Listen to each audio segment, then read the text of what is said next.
Donc, ChatGPT, qu'est-ce qu'il nous dit pour la stratégie de fidélisation de clients? C'est un sujet crucial qui peut aider à maximiser la valeur des clients existants en améliorant leur expérience, augmentant leur loyauté et réduisant les coûts d'acquisition de nouveaux clients. La discussion peut inclure des programmes de récompense, des campagnes de réengagement ou encore l'amélioration du support client pour renforcer la relation avec les clients actuels.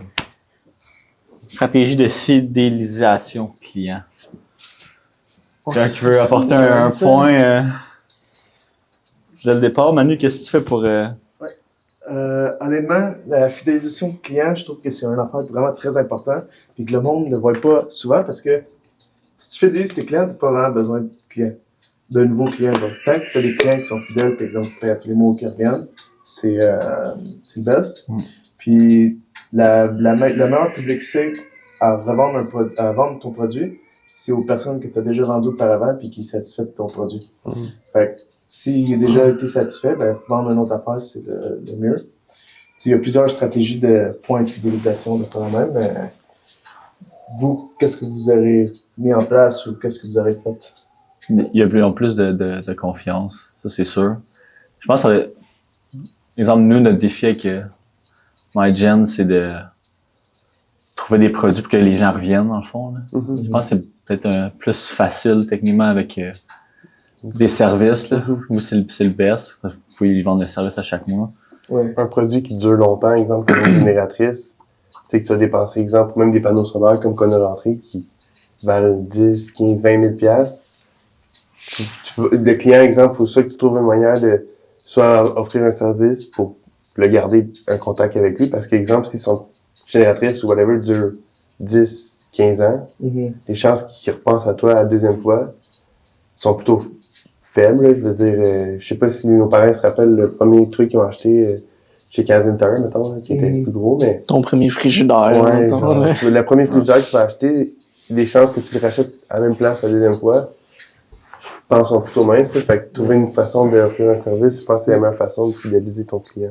Tu sais, mettons, fidéliser le client, ça pourrait-être être comme offrir un support continu pour des affaires ou des garanties ou des trucs de même. Un entretien, exemple. Un entretien, ouais. Ouais. Ça serait bon, éventuellement. Des accessoires. On dirait que ça peut être, en tout cas, c'est une bien en tête. Là. Ou sinon, un éventail plus gros de produits. Là. Ouais. C'est le point que j'allais amener. Ça dépend de ton domaine, je pense, aussi beaucoup. Là. C'est quelqu'un qui vend des voitures, un concessionnaire auto, n'aura pas les mêmes problèmes de fidélisation que quelqu'un, par exemple, qui vend des panneaux solaires ou des génératrices, ou quelqu'un qui vend un service de lavage de vitres. C'est la fidélisation sera pas la même, sa stratégie sera pas la même non plus. Mettons, tu prends l'exemple de un concessionnaire auto, mais il va miser sur faire venir les gens à son service, à lui, de garage. Là. Une fois que c'est le temps des réparations, ça, c'est son gros gagne-pain de fidélisation, un concessionnaire. Tu achètes ton auto chez Toyota, ben Toyota veut, quand tu as des changements d'huile, il veut que tu ailles les faire chez lui. Fait que lui, il va mettre l'emphase là-dessus, mais quelqu'un d'autre, je sais pas moi, quelqu'un qui vend des maisons, là, à moins qu'il y ait des clients qui changent de maison à chaque 3 ans, mais il va quand même avoir une grosse job d'aller rechercher souvent des nouveaux clients. Ça dépend. Peut-être que ce qui peut rentrer dans la fidélisation de clients, c'est qui t'apporte des nouveaux clients aussi. Là. Genre, ça peut être rentrer Le bouche-à-oreille, c'est puissant. Ouais, c'est ça. C'est genre un des meilleurs moyens de marketing, là. Surtout si t'es dans une entreprise de service. Là. Les clients fidèles vont te référer. Là. Le bouche-à-oreille, là, tu vas avoir tellement de clients avec ça. Là. Il faut que tu le gères bien. Parce qu'il peut te nuire autant qu'il peut t'apporter... Ben, si tes clients veulent te référer des gens, c'est parce qu'ils ont apprécié ton service. Fait que justement, si tu le gères bien, tes clients vont vouloir t'apporter d'autres clients, puis ces clients-là vont vouloir t'apporter d'autres clients. Puis à un moment donné, il va falloir que tu dises non parce que tu as trop de clients. Puis, tu sais aussi, là, fidéliser des clients, ça peut être juste aussi faire des suivis avec des clients qui ont déjà été auparavant. Genre. Par exemple, tu as un CRM. Tu sais, moi, ce que j'aime bien faire, c'est prendre les anniversaires de chaque personne. Tu sais, imagine, mon CRM, il envoie un message automatiquement aux personnes le jour de sa fête qui dit hey, bonne fête. Puis c'est juste ça. Penser que, exemple, l'entreprise a pensé à toi, t'a envoyé un texto, tu sais, personnalisé, le jour de ta fête. On dirait que ça me donne juste un petit plus pour après, le client va penser à toi, qu'il va avoir besoin de quelque chose. C'est une bonne idée, ça. Ouais, c'est vrai. Ouais. Tu lui donnes un petit pourcentage. Pourcentage, tu dis, hey, bonne fête, écoute, pour ta fête, je t'offre un 15% sur quelque chose, puis le gars, il va juste se sentir comme choyé, là. C'est vrai. Mais là, ça reste de comment tu vas chercher son anniversaire, là. Ouais. C'est d'une partie ou de Ça l'autre. prend faut que l'information. Ouais, c'est ça. Tu l'inscription, ouais. Faut que ce soit un formulaire ou quelque chose qui est Exact. rempli. Ben, tu sais, ça peut être au début, tu sais, mettons, il achète un produit, tu lui dis, remplis ta date de fête, puis un petit cadeau, là, on va s'en être, le gars va s'attendre à ce qu'il va avoir. C'est vrai. Nice. Ça peut être, des petits follow-up, là, ça peut être bon. Ouais. Une entreprise qui a vraiment bien suggéré justement cette fidélisation-là, c'est une entreprise de souliers. Je me rappelle pas c'est quelle la marque, là, c'est Koa, quelque chose dans le genre. Mais c'est des souliers de course. Puis ils se disaient, au lieu de faire payer à nos clients, exemple, à chaque 2 ans, 1 an, une nouvelle paire de souliers qui coûtait genre 300, 400 $, ils ont décidé de faire un abonnement à l'année, que les gens payent, puis ils peuvent changer leurs souliers genre aux 6 mois. Fait que leur soulier, exemple, la marque décide de changer de soulier, ils vont en envoyer un nouveau, puis les autres, ils vont envoyer le soulier. Fait qu'en plus d'avoir un abonnement à long terme avec des gens qui achètent des souliers, ben, ils peuvent vendre des souliers usagés après ça à plus bas prix ou donner à des œuvres, exemple. Ils ont plein de possibilités avec leurs souliers, mais ils ont comme su offrir un abonnement pour un bien que tout le monde utilise, tu sais. Je veux dire, si une entreprise de souliers peut le faire, une entreprise de génératrice ou Les whatever montres what, aussi. Ouais. Ça existe. Ouais. Tu sais, ta génératrice, ça commence à être dû, on peut tout à changer, puis après ça, tu peux la refurbish, puis Ouais, c'est vrai. en tout cas, peut-être de... Puis aussi, plus que c'est personnalisé aussi. On dirait, tu disais comme, que c'est un gars qui achète, mettons, quelque chose, si tu te souviens de son expérience, même ça fait 10 ans qu'il a acheté, là, tu te souviens que t'as acheté ça telle journée ou tel modèle, ok, ouais, le gars s'en souvient. Là. Ouais. Ben, C'est comme un... Quand je travaillais, je vendais des autos Kia. Il y avait des clients que c'était comme leur 4e Kia qui achetaient dans ce concessionnaire-là. Là. Ou sur un espace de 20 ans, 30 ans. Là. Ils revenaient tout le temps parce que c'était même pas tant la marque Kia en tant que telle. Parce que le concessionnaire pour qui je travaillais, avant, il y avait eu, je pense, GM. Puis ces clients-là, ils achetaient des GM, puis ils ont continué d'acheter des Kia quand il a racheté le nouveau concessionnaire. Ils ont continué de racheter, pas parce que c'était du Kia ou qui était dans le GM, mais juste parce que c'était ce monsieur-là. Puis c'était la relation qu'il avait bâtie avec ce gars-là. Ils s'en foutaient quelle marque d'auto il vendait. Eux, ils étaient fidèles à cette personne-là. Là. Tu sais, c'est des autos, tu gardes pas ça 1 an. Là. Ouais. C'était genre des gens que ça fait comme 20-30 ans qui achetaient là. Ils ont vu le switch de marque, puis ils ont continué de retourner aller acheter là parce que ils savaient que quand ils allaient là, ils pouvaient faire confiance à la personne Ça, c'est vraiment avec qui ils transigeaient. le branding. Le name branding. Ouais.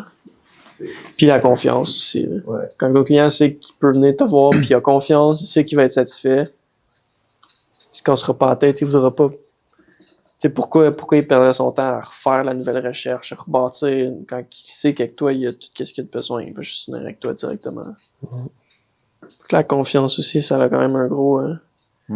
La confiance d'un travail bien fait ou d'un service bien rendu ou d'un produit qui les satisfait, ça va être une clé de fidéliser tes clients. Ouais.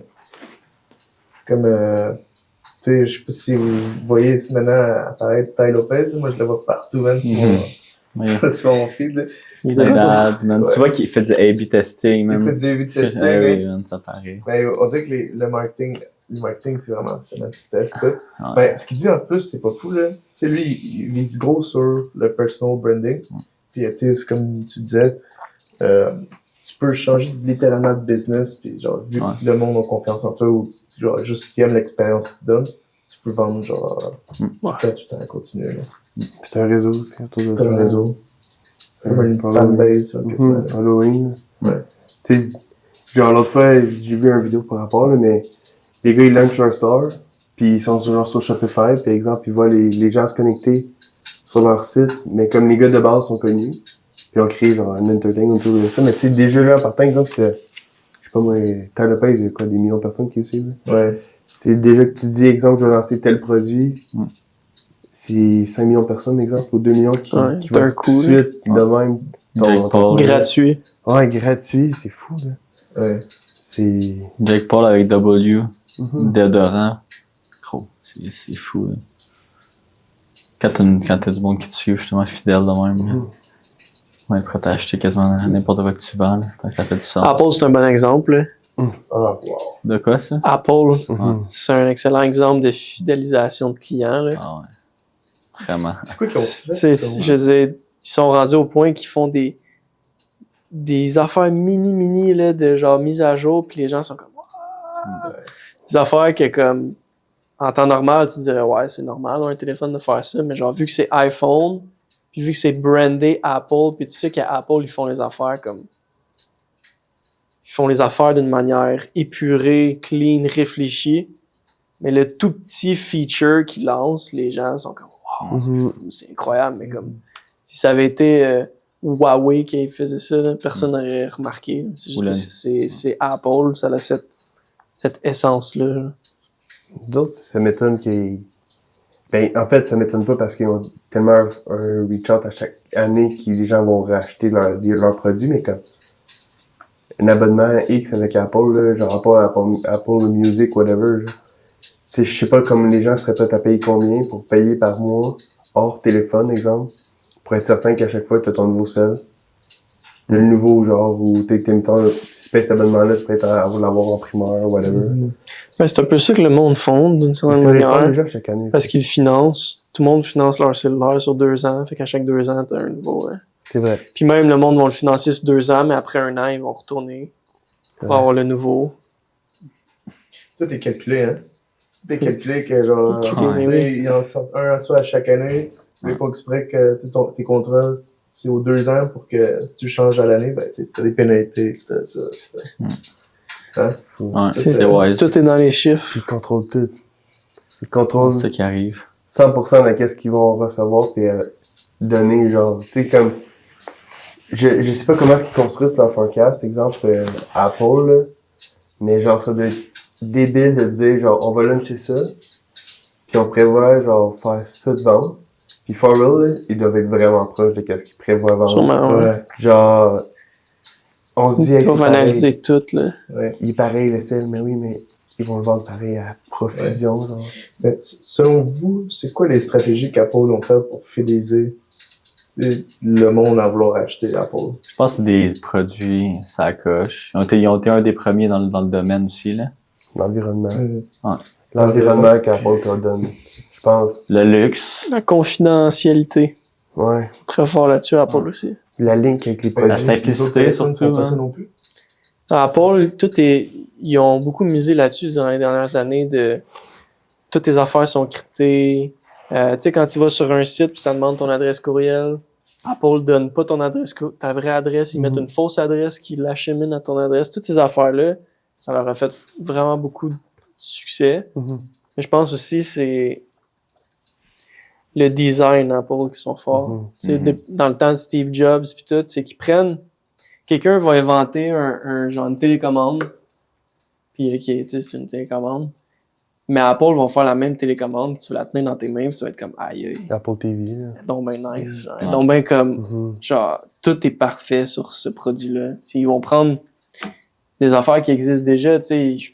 À part le premier iPhone, là, Apple, tu sais, ils innovent pas tout le temps, là. Des Mais fois, ouais. ils sortent des affaires que ça fait déjà 2-3 ans que Ouais. d'autres téléphones ou d'autres compagnies le font. C'est juste qu'eux, ils le font Bien. bien. Tout est parfait sur le produit. Mais Ouais, c'est vrai. c'est les Puis le monde sont rendus habitués à ça. Ils savent quand t'as un produit Apple, même ta boîte, comment elle est faite. Mhm. Quand tu ouvres ta boîte d'iPhone, ça fait genre... Ouais. T'enlèves ton plastique, C'est C'est calculé. clean. jusqu'au l'expérience. plastique Ouais, qui est c'est sur ça, ton sel, l'expérience. tout est L'expérience. calculé. Là. Tout à partir de L'espace. ça, tu fais dans ton sac. Entre les deux Ouais. boîtes. Même le sac, il se C'est lit. pas pour rien là, qui est collé là. Tout, là. À la caméra. Non, mais ça fait 15. On va oublier. Quelqu'un qui veut rajouter quelque chose. Mais Continue. l'interface. Ouais, aussi. Genre, tu sais que tu vas acheter un iPad, il va fitter avec ton ordi, puis il va fitter avec ton cell. L'écosystème. Ah, l'écosystème, Ouais. c'est ça, exactement. L'écosystème. L'écosystème J'aime d'Apple. l'écosystème. Genre, exemple, qu'est-ce qui va faire en sorte que L'écosystème. tu vas pas changer ton iPhone si tu as un Mac? Parce que si tu passes à Samsung, ton cell, il ne fit plus sur ton ordi. Même affaire, tu voudras pas acheter mettons, un Windows si tu as un Mac parce que tu es habitué de travailler avec ton iPhone puis ton Mac. Mhm. Même chose, les AirPods. Tu vas être sur ton ordi avec tes AirPods, tu vas ouvrir ton cell, ça va tout de suite aller sur ton cell. Tu vas fermer ton cell, ça va retourner sur ton ordi. C'est toutes des affaires qu'une fois que tu t'habitues, tu peux comme Tu peux plus plus retourner en arrière. Non. Puis tu peux faire fitter des AirPods avec un Samsung, avec un ordi Windows, mais c'est de la dompe. Tu sais, ça marche pas bien, c'est pas le fluide, tu perds toute la qualité. Exact. Ouais. Avec ça, je pense que c'est... On était Ouais, fort fort là-dessus Apple. aussi. L'écosystème Apple, une fois que tu tombes dedans, Il n'y a rien de plus parfait que dans les essences pour travailler. Yeah. Merci, Fait que, boys. c'était pour la conversation de la Discussion. fidélisation Yep. des clients. On va y aller avec ma c'était bien bon, ça. présentation. Oui.